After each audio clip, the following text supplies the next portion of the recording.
नमस्कार जय जगन्नाथ आपणको शुभ पंचुकर अभिनंदन आउ गोटे नुआ वीडियो को आपण मानक स्वागत करुच्ची। प्रभु को आलती आज वीडियो रे आनी आपण मैंने देखिए काली मु माँ लक्ष्मी को आलती आ ग्राम देवती माँ जागुली को आलती को आपको देखी लोक बहुत भीड़ थे तो से महाप्रभु को आलतीर वीडियो आपन को देखे पारि नथिली। प्रथमे देखंतु मंदिर को मंदिर भितर प्रभु को दर्शन करंतु। आज सोमवार बोली महाप्रभु धला रंगर पोशाक पिंधिकी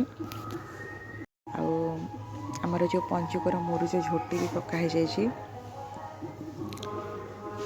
तापरे एबे वर्तमान प्रथमे तो आलती हुए माँ लक्ष्मीकर से लक्ष्मी मंदिर पाखरे बहुत भीड़ लोक माने संकीर्तन मंडली समस्त उपस्थित आलती होची। बहुत लोक आसी जहाँ कहतु आज्ञा कार्तिक मासटा ना माने बहुत भल लगे कहीं यही सब आम ओडिया धर्मर चाली चलणी आम ओडिया संस्कृति परंपरा माने आमर 12 मास भितर कार्तिक मास गोटे श्रेष्ठ मास कहले किसी भूल हेनी जो थी कि आम लोक मैंने साधारणतः आमिष भक्षण करने बंद कर दे था आउ ठाकुर बा धार्मिक काम बहुत माने मनोयोग दे था बहुत समय बीते था आउ एकाठी बीते था कहीं समस्ते जो आसती लोक मैंने मंदिर को बा जेकोसी धर्म अनुष्ठान को जेकोसी माने धर्म कार्य नियोजित होती यही मसरे तो मिलमिशि प्रत्येक काम करें तो सेटा बहुत खुशी लगे कहीं एकुटिया जो जिनसटा कर बहुत लोग मिसिकी कले बा सब सांग साथी कले बहुत खुशी लगे बहुत भल लगे जोटा कि मसरे देखा मिले। आखपाख सबू गाँव लोक मैंने आसती बर्तमान एवं महाप्रभु को आलती स्टार्ट हो जाए। देखु नना प्रथमे माँ सुभद्रा पाखरे आउे प्रभु बलभद्र पाखरे आ शेष कालिया सात पाखरे आलती करुँच जोटा कि देखिले भी आपको इच्छा हेनी कौड़े जावाई से बसिक रही इच्छा हे जितकी समय भी हुए बहुत भल लगे बहुत लोक आसते देखापी देखु आपण मैंने बहुत भल लगुच प्रभु बेश साजसज्जा ता सहित आलती घंट शंखर शब्द झांझ कीर्तन सांग को हरिनाम बहुत भल लगे।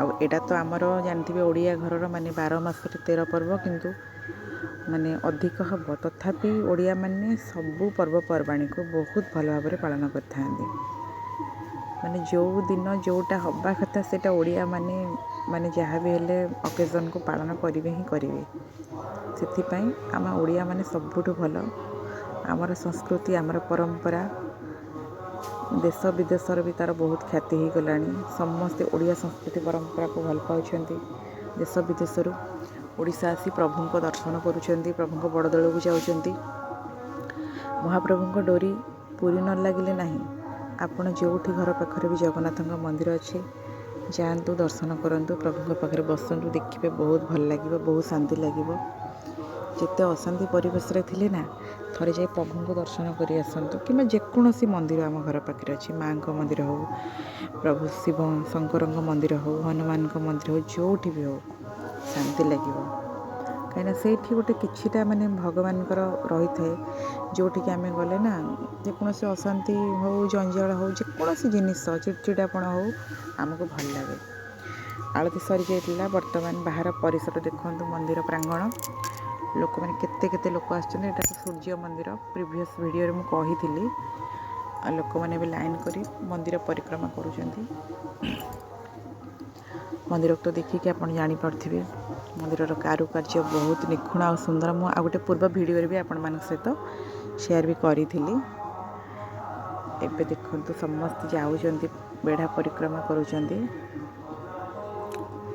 तो छोट पिला माने भी बहुत आसी कार्तिक मासरे कहीं ये वर्ष एक्चुअली तो शीत होनी ना आमर कुमार पूर्णिमा परदिन ठार शीत हवा कथा किंतु कार्तिक मास सरीगला शीतर प्रश्न ही नहीं तो बहुत बहुत छोट पिला माने आछंती एबे माँ कनक दुर्गा पाखरे समस्ते बसी मुंडिया मारुचंदी माँ को ଏଇଠି ପାଖରେ ଯେଉଁ ଦେଖାଯାଉଛି ଏଟା ହେଉଛି ଆମର ମନ୍ଦିରରେ ଗୋଟେ ଅଁଳା ଗଛ ବି ଅଛି, ଯେଉଁଟାକି ଅଁଳା ନବମୀରେ ପୂଜା ହୁଏ। ଆଉ ଏଠି ବି ସମସ୍ତେ ମୁଣ୍ଡିଆ ମାରିକି ଯାଆନ୍ତି। ମନ୍ଦିରରେ ପ୍ରାୟ ମନ୍ଦିରର ଅଗଣାରେ ବି ଅଁଳା ଗଛ ଲଗାଯାଇଥାଏ ଅଁଳା ନବମୀକୁ ଆଖିରେ ରଖିକି। ଆଉ ଏଟା ମନ୍ଦିରର ପଛପଟ ଦୃଶ୍ୟ। ଏଟା ହେଉଛି ବଡ଼ ମନ୍ଦିର ମହାପ୍ରଭୁଙ୍କର, ବାଁ ପଟେ ଲକ୍ଷ୍ମୀ ମାଆଙ୍କ ମନ୍ଦିର।